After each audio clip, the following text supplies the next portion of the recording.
Ela nunca viu o rosto da mãe, nem a luz do dia, mas via o que os outros não viam. Deus falava com ela, em silêncio, e no dia marcado pelo céu, seus olhos se abriram diante do altar. O mundo viu a cura, mas o milagre maior foi o que ela viu no invisível. Ao final do vídeo, faremos juntos a oração mais poderosa de fé e cura à Santa Oda. Você vai entender por que Deus escolheu essa alma ferida para ser canal de cura. Capítulo 1. Nascimento e cegueira na Escócia. No coração das terras altas da Escócia do século VII, envoltas por névoas e colinas cobertas de urze roxa, nasceu uma menina destinada à luz, embora vinda ao mundo em total escuridão. Oda, filha de uma família nobre, foi envolta em silêncio e preocupação assim que seus olhos tocaram a luz do dia pela primeira vez, sem enxergá-la. O choro do bebê recém-nascido era forte, mas seus olhos permaneciam opacos, imóveis, como duas pequenas pérolas de vidro. A parteira hesitou, tocando de leve as pálpebras da menina, e com um olhar grave, entregou a criança à mãe, sussurrando ao ouvido do pai: "Ela nasceu sem ver, talvez nunca veja." O castelo onde Oda cresceu, em meio a muros de pedra fria e tapeçarias com cenas de batalhas celtas, era uma prisão dourada. Seu pai, um senhor rígido e ambicioso, via sua filha como uma peça quebrada na engrenagem da sucessão nobre. Já sua mãe, silenciosa e devota, a cobria de ternura e levava a menina todas as manhãs à pequena capela do castelo, onde o cheiro do incenso impregnava os bancos de madeira, e o silêncio era cortado apenas pelas preces murmuradas. Oda não via o mundo, mas o sentia. Sentia o calor do sol em sua pele quando caminhava com a criada pelos jardins. Sentia a brisa fresca que soprava do mar próximo. Sabia distinguir o tilintar das armaduras do pai do farfalhar leve dos vestidos da mãe. Ela ouvia com atenção e alma as histórias dos santos que sua mãe contava à noite, e sua preferida era sempre a de São Lamberto de Liege, um bispo martirizado por sua fé, cujas relíquias, dizia-se, curavam os aflitos. "Um dia, minha filha", sussurrava a mãe, passando os dedos pelos cabelos dourados da menina, "você verá, mas não com estes olhos." Com os olhos da fé. A adolescência chegou, e com ela, os murmúrios nos corredores do castelo se tornaram pressões explícitas. O pai de Oda via em sua filha uma peça para selar alianças políticas através do casamento. Mas como casar uma moça cega, por mais nobre que fosse? Foi então que, durante uma noite gelada de inverno, enquanto a lareira crepitava e as janelas tremiam com o vento, a mãe de Oda tomou uma decisão corajosa. Em segredo, organizou uma peregrinação até Liege, nas terras longínquas do continente. A menina, agora com cerca de 16 anos, já rezava fervorosamente, mesmo sem jamais ter visto o rosto de sua própria mãe. O trajeto seria longo, perigoso e cansativo, mas Oda aceitou com fé inabalável. Seu coração, mesmo privado da visão, já enxergava o que muitos não viam: a mão de Deus em cada pequena coisa. Ela não sabia como eram as cores, mas ouvia a beleza no canto dos pássaros. Não conhecia formas, mas distinguia as almas pela voz. E agora, guiada por uma esperança que ultrapassava o entendimento humano, ela deixaria sua terra natal. Uma jovem nobre, cega, atravessando reinos desconhecidos, com a confiança absoluta de que o céu a guiaria. Enquanto a carroça balançava pelas trilhas lamacentas, cada solavanco era uma oração. Cada noite, sob o céu estrelado, uma oferta.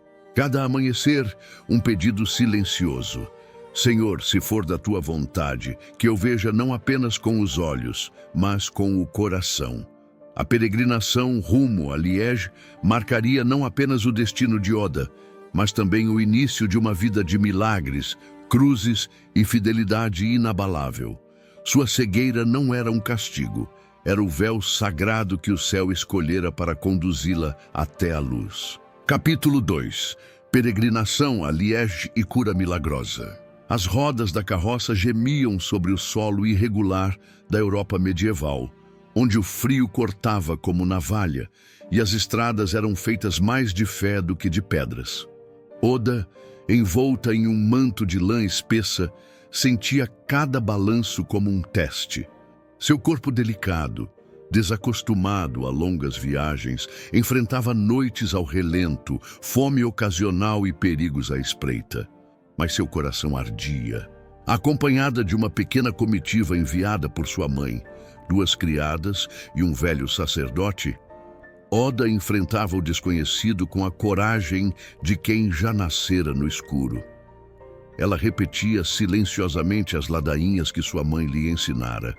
Suas mãos finas, segurando um rosário de contas de madeira com a firmeza de uma guerreira. Liege, na atual Bélgica, era um destino distante e sagrado. Os relatos sobre os milagres de São Lamberto viajavam de boca em boca entre os fiéis. Seu túmulo era ponto de peregrinação para os pobres, os doentes, os desesperados. Oda era todas essas coisas em uma só.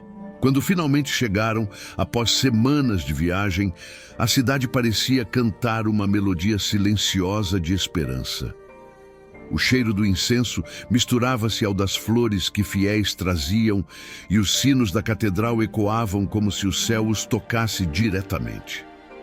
Guiada pelo sacerdote, Oda foi levada até o túmulo de São Lamberto. A pedra estava fria, úmida, marcada por lágrimas de séculos. Ela se ajoelhou. Ao seu redor, peregrinos murmuravam preces, algumas suplicantes, outras em gratidão. Mas Oda apenas silenciou. Colocou as mãos sobre o túmulo e se deixou envolver pelo vazio. Foi nesse silêncio, profundo, denso, como o de um ventre prestes a dar à luz, que algo aconteceu. Uma luz que não era vista, mas sentida, envolveu o ambiente. O ar mudou. O silêncio se tornou presença. Oda sentiu um calor inexplicável subir de seus pés até a cabeça, e lágrimas começaram a escorrer de seus olhos cegos. Ela caiu de joelhos, o corpo inteiro tremendo. O sacerdote a segurou, pensando que fosse desmaiar. Mas naquele instante, algo se rompeu dentro dela. Um clarão. Não fora uma visão, fora a visão. Pela primeira vez, Oda viu. A luz era intensa demais. Tudo era cor, forma, movimento. O contorno das pedras da igreja, o rosto espantado do sacerdote, as velas tremeluzentes. Tudo apareceu diante dela como se o próprio Criador estivesse pintando o mundo diante de seus olhos. Ela gritou, não de medo, mas de maravilhamento. Os fiéis se ajoelharam ao redor, chorando. O sacerdote ergueu os braços louvando em latim, Miraculum, Miraculum. Oda chorava sem parar. Seus olhos, antes como vidro, agora refletiam luz e lágrimas. Ela olhava para as próprias mãos, para os rostos das pessoas, para a cruz no altar. Um mundo que até então ela apenas imaginava em palavras, agora pulsava diante dela como um hino vivo. A notícia do milagre se espalhou como fogo em campo seco. Devotos acorriam para vê-la. Alguns a tocavam com esperança de graça, outros apenas choravam. Oda, porém, não se deixou envaidecer. Com humildade, ajoelhou-se diante do altar e, entre soluços, pronunciou sua decisão. Minha vida é de Deus. Com os olhos que Ele me deu, quero apenas contemplá-lo. E ali, naquela mesma catedral, na penumbra que precede o entardecer, com o céu pintado de dourado pelas frestas da pedra, Oda fez seu primeiro voto de consagração. Ela ainda não sabia que esse voto lhe custaria uma fuga dramática, lágrimas de separação e anos de solidão. Mas naquele momento, diante do túmulo de São Lamberto, ela viu, e não apenas o mundo, mas o próprio chamado divino. Ela não era mais apenas a cega da nobreza escocesa. Ela era uma mulher tocada por Deus. Capítulo 3. Retorno à Escócia e voto de consagração. O retorno de Oda à Escócia não foi celebrado com tambores nem cortejos. Seu pai, ao vê-la enxergando, não se ajoelhou em gratidão como tantos haviam feito em Liege. Em vez disso, franziu o senho. O que para muitos era milagre, para ele era oportunidade política. Agora sim, minha filha é útil, murmurou entre dentes diante de sua esposa silenciosa. Oda, com os olhos recém-abertos para o mundo, percebeu algo que antes não via, o brilho seco da ambição no olhar paterno. Os salões do castelo, que antes ela conhecia apenas pelo som de passos e cheiros de velhos estofados, agora se revelavam frios, carregados de expectativa e tensão. Ela tentou manter a rotina de oração, as visitas à capela, os momentos de contemplação diante do crucifixo. Mas seu pai, impaciente, começou a introduzi-la discretamente nos encontros sociais da nobreza local. Ele quer me mostrar como troféu, pensava Oda, com o coração apertado. Milagrosamente curada, nobre e agora à disposição. Em uma dessas noites, durante um banquete em homenagem a um senhor feudal vizinho, Oda percebeu os olhares que lhe lançavam. Era uma sensação nova, não de fé, mas de posse. As palavras eram educadas, os gestos cavalheirescos, mas ela sentia no fundo do peito que aquilo não era amor, era negociação. Então, numa manhã cinzenta, seu pai a chamou ao salão principal. Com voz grave anunciou: "Você se casará com o filho do conde de Moray. É uma aliança necessária. E sua cura só prova que está destinada à grandeza." A sala pareceu encolher. Oda, em pé diante da lareira, sentiu os olhos arderem. Não era a fumaça, era a cruz. "Pai, eu fiz um voto, no túmulo de São Lamberto. Dei minha vida a Deus." A resposta veio como uma bofetada invisível. O pai se ergueu, o rosto vermelho, as mãos tremendo de ira. "Você é minha filha, não ousará desonrar nosso nome por causa de uma promessa feita longe entre fanáticos e velhos." Ela saiu dali sem responder. Subiu ao quarto, fechou a porta e caiu de joelhos. O castelo estava em silêncio, mas dentro dela um turbilhão se armava. Naquela noite, Oda chorou como não chorava desde a infância. Chorou até que o chão ficasse úmido sob seu rosto. Chorou até sentir que seu corpo não aguentava mais. Mas ali, naquele pranto, veio a certeza: ela precisava fugir. Com a ajuda de uma criada fiel, que a amava como filha, Oda começou a planejar a fuga. Sabia que seu pai não permitiria sua saída novamente. Sabia que seria perseguida. Sabia que talvez nunca mais visse sua mãe. Mas também sabia que obedecer a Deus é mais urgente que agradar aos homens. Numa madrugada gelada, envolta em um manto de lã grossa, com o coração disparado, Oda atravessou os portões dos fundos do castelo. Com ela, apenas sua criada e uma bolsa com pão seco, uma cruz de madeira e o terço que usava desde criança. Atrás de si, deixava o conforto, o sangue, a herança. Adiante, o mar. Elas caminharam em silêncio até o porto. Lá, entre barcos de pesca e cheiro de sal e algas, encontraram um navio mercante que seguia rumo ao continente. O capitão, um homem de feições austeras, hesitou ao ver duas mulheres sozinhas. Mas algo na firmeza do olhar de Oda o comoveu. Ele as acolheu sem perguntas. Enquanto o navio partia, o sol nascia no horizonte, dourando as águas agitadas. Oda olhou para trás uma última vez. Lá, na penumbra da costa, a silhueta de sua terra natal desaparecia lentamente. Ela não chorou. Apenas segurou firme o crucifixo no pescoço e sussurrou: "Senhor, que seja feita a tua vontade e não a minha." O mar, imenso, impiedoso e sagrado, seria agora o novo caminho entre ela e a promessa de uma vida consagrada. Capítulo 4. Fuga para evitar casamento arranjado. O mar havia rugido durante dias, como se testasse a firmeza daquela jovem escocesa de olhos recém-abertos. Oda permanecia no convés, mesmo com o vento gelado açoitando seu rosto. Ela olhava o horizonte, em silêncio, como se buscasse o olhar de Deus entre as nuvens cinzentas. Sua criada, inseparável, cobria-lhe os ombros com um xale úmido. Não era apenas o corpo que sentia frio, era a alma em travessia. Chegaram à costa norte da Europa exaustas, fracas, mas vivas. O porto era simples, de tábuas molhadas e cheiro forte de peixe. O capitão se despediu com um olhar silencioso, quase paternal. Oda o agradeceu com um sorriso leve e uma bênção, e ele apenas assentiu, como quem reconhece uma santidade ainda não nomeada. Era o início de uma nova etapa, errante, peregrina, estrangeira em todas as línguas e terras. Com poucos recursos e total confiança na providência divina, Oda passou a caminhar de vilarejo em vilarejo, nunca fixando morada. Dormia em estábulos, conventos, campos abertos. Cada dia era uma renúncia, cada noite um sacrifício. E mesmo assim, seus olhos brilhavam com uma paz que não se encontra nos palácios. Oda peregrinou até Roma, onde se prostrou diante do túmulo dos apóstolos.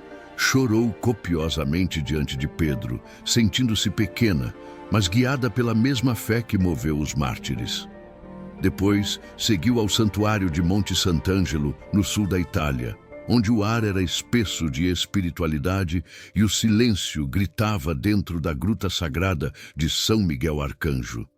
Ali, ajoelhada sobre a pedra fria, ela entregou novamente sua vida ao serviço de Deus. Sentiu uma força invisível tocar sua nuca, como se mãos angelicais a preparassem para algo ainda maior.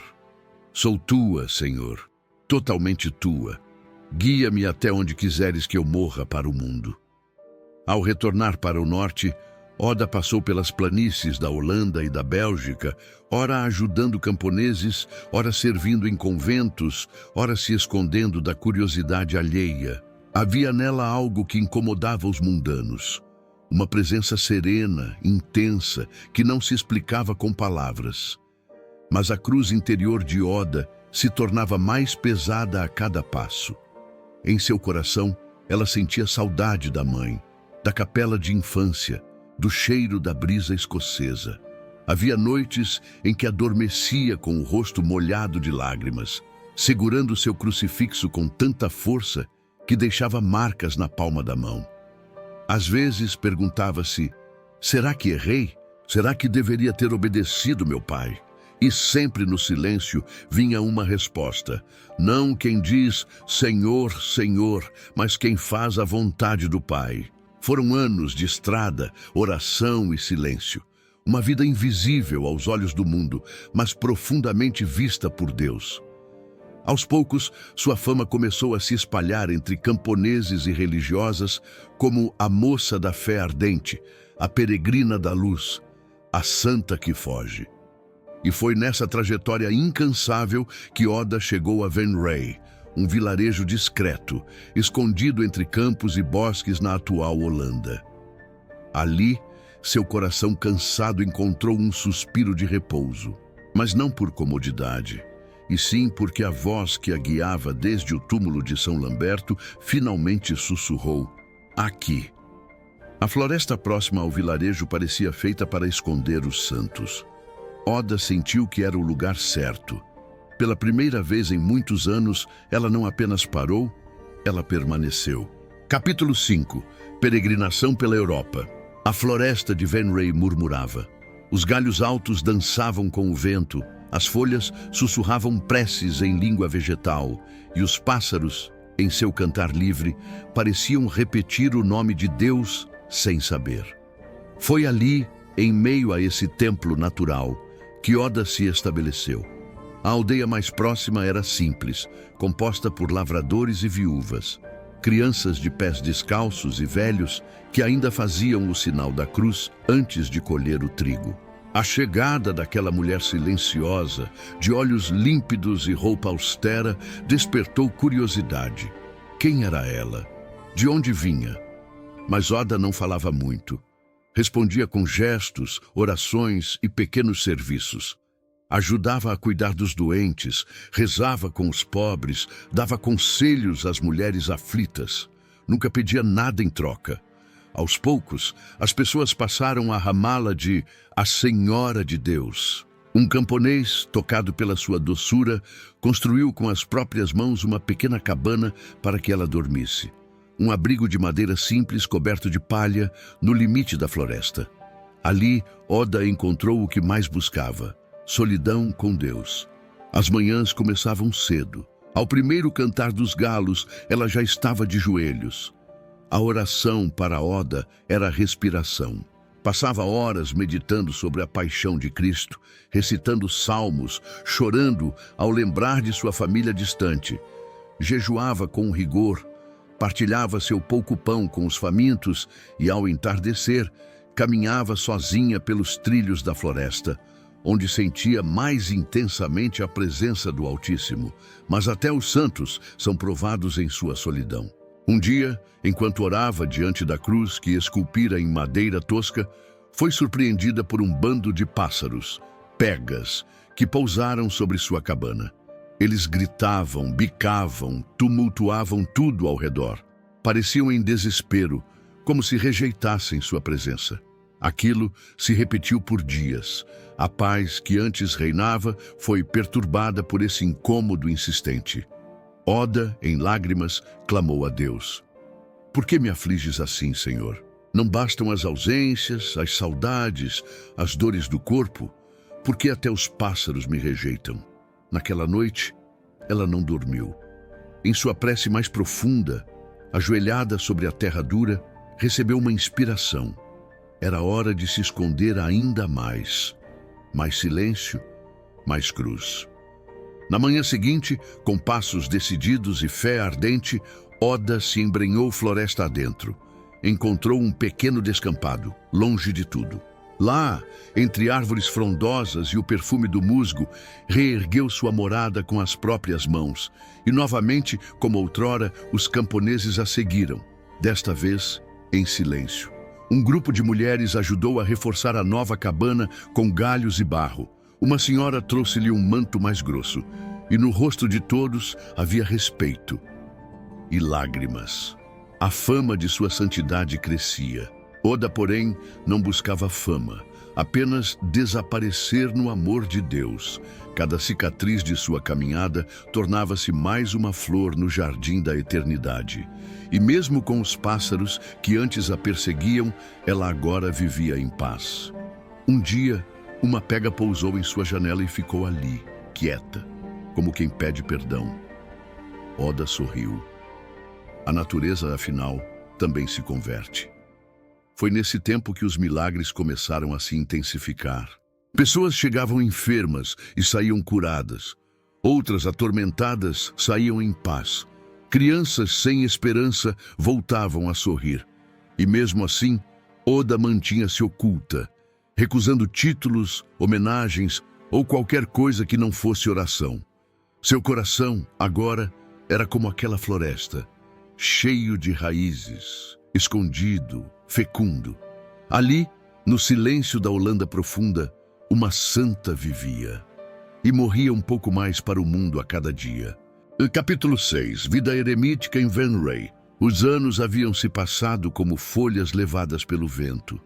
Oda já não contava os dias, apenas os momentos em que o coração pulsava com mais intensidade na oração, na ajuda ao próximo, no silêncio abissal da solidão. Sua cabana, agora coberta de trepadeiras verdes, parecia uma extensão da floresta. Um pequeno crucifixo pendia da porta de madeira, e à sua volta, arbustos floridos cresciam em desordem sagrada. A santidade de Oda já era conhecida nos arredores. Camponeses batiam à sua porta com reverência. Doentes, mães aflitas, viúvas solitárias vinham buscá-la, não como uma curandeira, mas como uma presença que acalmava a alma. Ela escutava mais do que falava, e quando abria a boca, era como se o céu sussurrasse por entre seus lábios. Mas a paz conquistada com tanto sacrifício seria posta à prova. O pai de Oda, aquele mesmo homem que a havia prometido em casamento e que jamais aceitara sua fuga, ainda vivia e jamais deixara de procurar sua filha. A humilhação pública de tê-la perdido o corroía. Quando soube, por meio de mercadores, que uma santa vivia escondida em florestas do norte, seu sangue ferveu. Minha filha virou lenda. Mas é minha filha, disse ele, batendo com o punho sobre a mesa. Determinou então reencontrá-la. Partiu com homens armados, atravessou reinos disfarçado, movido por orgulho mais do que por amor. Queria levá-la de volta, queria dobrar sua vontade, nem que fosse à força. Na cabana, Oda sentiu no espírito uma inquietação. Um vento mais forte soprava. As aves da floresta pareciam inquietas, voando em círculos, grasnando como sentinelas em alerta. Naquela madrugada, em oração, ela ouviu interiormente: eles vêm, e vieram. Ao raiar do dia, um grupo de cavaleiros avançava pela trilha. O som dos cascos, as vozes rudes dos soldados, os estalidos dos galhos partidos, tudo contrastava com a serenidade daquele santuário natural. O pai de Oda cavalgava à frente, o rosto endurecido, olhos fixos como lâminas. Mas então, algo sobrenatural aconteceu. Enquanto se aproximavam da clareira onde ficava a cabana, os arbustos começaram a crescer diante deles. Num movimento antinatural, as plantas se erguiam, se enroscavam, se entrelaçavam, formando uma barreira viva e densa. Era como se a própria criação defendesse a santa. Os homens pararam atônitos. O cavalo do pai empinou. Pássaros sobrevoavam em círculos, grasnando alto, como se gritassem: "Aqui não!" O pai de Oda desceu do cavalo e tentou seguir a pé. Mas os arbustos, agora espessos como muralhas, impediam qualquer passagem. Ele gritou o nome da filha, 1, 2, 10 vezes. Nenhuma resposta. Apenas o silêncio e o som das aves. Do outro lado, ajoelhada na terra, Oda rezava. Não por medo, mas por perdão. Pai, que o Senhor toque teu coração. Que ele seja tua luz, como foi a minha. Ao perceber que não conseguiria alcançá-la, o pai se retirou, frustrado, humilhado mais uma vez. Não por homens, mas por Deus. Nunca mais tentou encontrá-la. Os moradores da aldeia testemunharam esse evento com temor e fé. Passaram a chamar aquele local de o Jardim Fechado da Santa. Nenhuma cerca, nenhuma arma, nenhum muro. Apenas a natureza obedecendo à voz do Altíssimo. A cabana tornou-se ainda mais sagrada. Visitantes vinham, ajoelhavam-se diante dos arbustos milagrosos, pediam graças. E Oda continuava, incansável, escondida, orando por todos, inclusive por aquele que lhe deu a vida, e sem saber, a perseguiu até o limiar da santidade. Ela não queria ser vista, mas o céu a tornava impossível de esconder. Capítulo 7. Proteção divina e tentativa de recaptura. Os dias na floresta de Venrei tornaram-se uma liturgia viva. Cada aurora era uma renovação da entrega, cada pôr do sol um eco da paixão. Oda, agora mais madura e com o rosto levemente sulcado pelos anos, vivia como se fosse parte da terra. Alimentava-se do mínimo, dormia pouco, orava muito. Sua cabana permanecia humilde, mas havia ali um tipo de beleza que não se constrói com pedras preciosas. Era feita de sacrifício, silêncio e graça. A natureza que antes fora ameaça, agora era sua aliada. Arbustos floridos protegiam a entrada da clareira, formando um jardim natural e inexpugnável. E os moradores do vilarejo ao redor já não a viam como uma forasteira, mas como uma santa viva. As mães levavam seus filhos doentes até sua cabana. Os lavradores pediam sua bênção antes de plantar. Jovens aflitos se sentavam ao seu lado em busca de conselhos que nasciam da sabedoria divina. Mas Oda, mesmo diante de tanta veneração, jamais se deixou levar pelo orgulho. Quando alguém lhe dizia, "A senhora é santa", ela respondia com um sorriso sereno, "Sou apenas terra que ele quis pisar com ternura." A floresta, antes apenas abrigo, se tornou refúgio para muitos. Pessoas vinham e sentavam-se em silêncio ao redor de sua cabana, como se ali o tempo parasse. Era comum ver fiéis ajoelhados entre as árvores em oração. Outros se deitavam no chão, chorando, como se todo o peso do mundo encontrasse alívio naquele solo abençoado. Oda acolhia cada um. Nunca julgava, apenas escutava. E quando percebia que alguém carregava dor demais no peito, estendia a mão fina e enrugada, traçava o sinal da cruz na testa da pessoa e dizia com voz mansa, "Não temas, o Senhor vê tudo, Ele te vê agora." Mas mesmo com tantos milagres e conversões ao seu redor, a maior obra de Oda acontecia no invisível, no coração da alma que voltava para Deus. Um exemplo disso foi a história de Bruna, uma mulher que chegara à floresta quase em desespero, após perder 2 filhos para uma doença. Oda a recebeu em silêncio. Bruna chorou, como quem não tem mais lágrimas, gritou como quem já não tem voz. E Oda apenas a abraçou. Ficaram assim por horas, até que a mulher finalmente sussurrou, "Agora eu posso respirar de novo." Essa era a missão de Oda. Devolver o fôlego da alma. Com o tempo, sua presença atraiu religiosas que desejavam seguir seu exemplo. 3 jovens mulheres pediram permissão para viver nas proximidades, sob sua orientação. Oda as acolheu, mas impôs silêncio, oração e serviço como condição. Não queria fundar um convento. Queria apenas formar corações escondidos em Deus. E assim, nasceu em torno de sua cabana uma pequena comunidade silenciosa de fé e penitência. Os anos passaram. Oda envelhecia em graça. Seus cabelos, agora prateados como a lua cheia, eram cobertos por um véu simples. Sua saúde começou a declinar, mas nunca sua paz. Já não andava tanto pela floresta.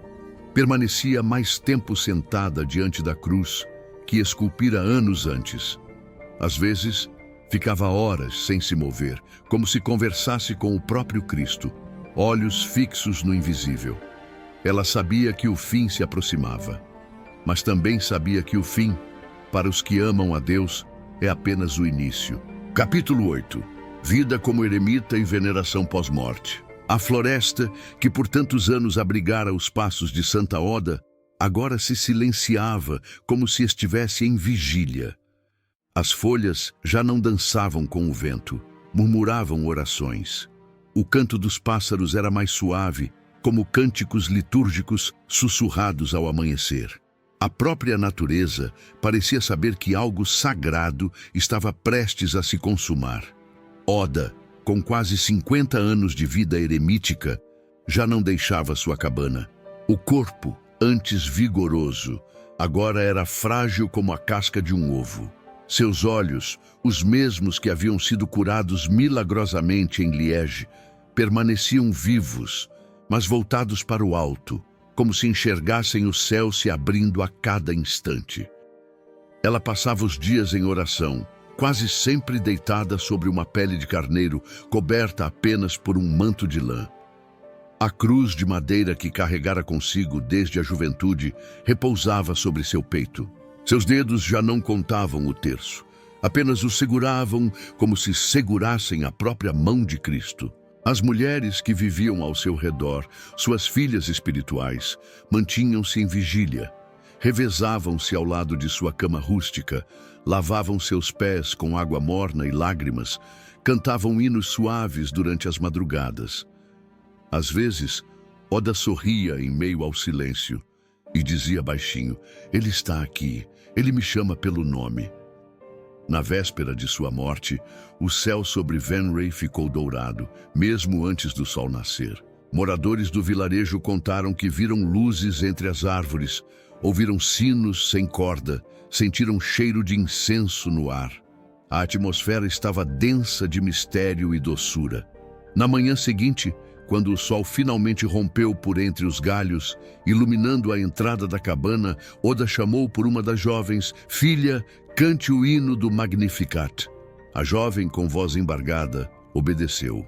Enquanto as palavras "minha alma engrandece o Senhor" ecoavam pelas paredes de madeira, Oda fixou o olhar no alto e sussurrou: "Chegou a hora. Meu esposo vem ao meu encontro." Com um último suspiro, como brisa passando entre as árvores, ela entregou a alma. Não houve gritos, nem pranto desesperado, apenas um silêncio profundo, como o de uma igreja vazia após a última vela ser apagada. O céu recebera uma alma que havia sido toda de Deus. Logo que sua morte foi conhecida, camponeses começaram a chegar, trazendo flores, velas, orações. Homens calejados ajoelharam-se diante da pequena porta. Mulheres com os filhos nos braços pediam sua intercessão. O corpo de Oda, mesmo após horas, permanecia sereno, como se dormisse um sono leve. A notícia correu. Milagres começaram a acontecer naquele mesmo dia. Uma criança muda falou ao tocar sua mão. Uma mulher estéril sentiu vida brotar em seu ventre após passar a noite rezando junto ao seu corpo. Os arbustos ao redor da cabana floresceram repentinamente, mesmo fora de estação. Foi enterrada ali mesmo, na clareira sagrada. Sobre sua sepultura, os camponeses ergueram um pequeno oratório. Com o tempo, o lugar se transformou em centro de peregrinação, e em torno dele nasceu uma vila que mais tarde viria a se chamar Sint Odenrode, a terra de Santa Oda. A cabana desapareceu com os anos, mas sua presença permaneceu. Oda não teve túmulo de mármore, nem relíquias espalhadas pelo mundo, mas seu nome passou a ser sussurrado por mães desesperadas, por jovens que desejam consagrar-se, por peregrinos em busca de cura. Ela que fugiu do mundo, acabou por tocar o mundo inteiro. Com o coração recolhido e em espírito de oração, chegamos ao último capítulo deste roteiro. O momento de invocar a presença de Santa Oda através de uma oração poderosa, carregada de fé, emoção e intimidade. Esta não é mais uma narrativa, é um convite à alma para se aproximar do céu. Antes de começarmos, respire fundo. Imagine-se na clareira silenciosa de uma floresta antiga. O som das folhas é leve, há o cheiro de incenso no ar, e a luz do sol passa por entre os galhos altos, tocando seu rosto como um carinho de Deus. Ali, naquela paz profunda, você se ajoelha diante da pequena cruz de madeira onde Santa Oda passava suas tardes em oração. Sinta o chão úmido sob seus joelhos, a brisa suave que acaricia sua pele. Agora, reze comigo, Santa Oda, filha da luz, que nasceu sem ver, mas nunca sem crer, ensina-nos a caminhar mesmo quando tudo ao redor parece escuro. Tu que recebeste do céu o dom da visão, alcança para nós a graça de enxergar com os olhos da alma o que o mundo já não consegue ver. A presença viva de Deus em tudo. Mulher fiel, que abandonaste palácios, títulos e promessas humanas para abraçar a cruz de Cristo escondida entre árvores e silêncios. Vem ao nosso encontro neste tempo em que tantos fogem da dor. Ensina-nos que não há ferida maior que a ausência de fé e que a verdadeira liberdade só nasce quando dizemos sim a Deus. Intercede por nós, Oda, no momento em que o coração fraqueja. Visita os olhos cansados de tantas mães que choram pelos filhos, as mulheres esquecidas em hospitais e casas solitárias, as almas que caminham cegas pelo medo e pela dor. Coloca a tua mão sobre cada uma delas, como colocaste sobre os doentes que te buscavam na floresta. Santa Oda, que foste perseguida por teu próprio pai, ajuda-nos a perdoar os que nos feriram, a silenciar o orgulho, a renunciar à vingança e a encontrar paz no escondimento. Tu que vistes milagres brotarem do chão, tu que tocaste os que sofriam com palavras simples e olhar limpo, passa hoje por nossas casas. Ergue arbustos invisíveis ao redor de nossas famílias, defende-nos do que ameaça a nossa fé e planta em nosso coração a coragem de viver escondidos em Deus. E quando chegar a hora do nosso último suspiro, leva-nos contigo pela mão, como fizeste com tantos que te buscaram. Mostra-nos o caminho entre as árvores do céu até a clareira eterna, onde Cristo espera aqueles que disseram: Senhor, que se faça a tua vontade. Amém.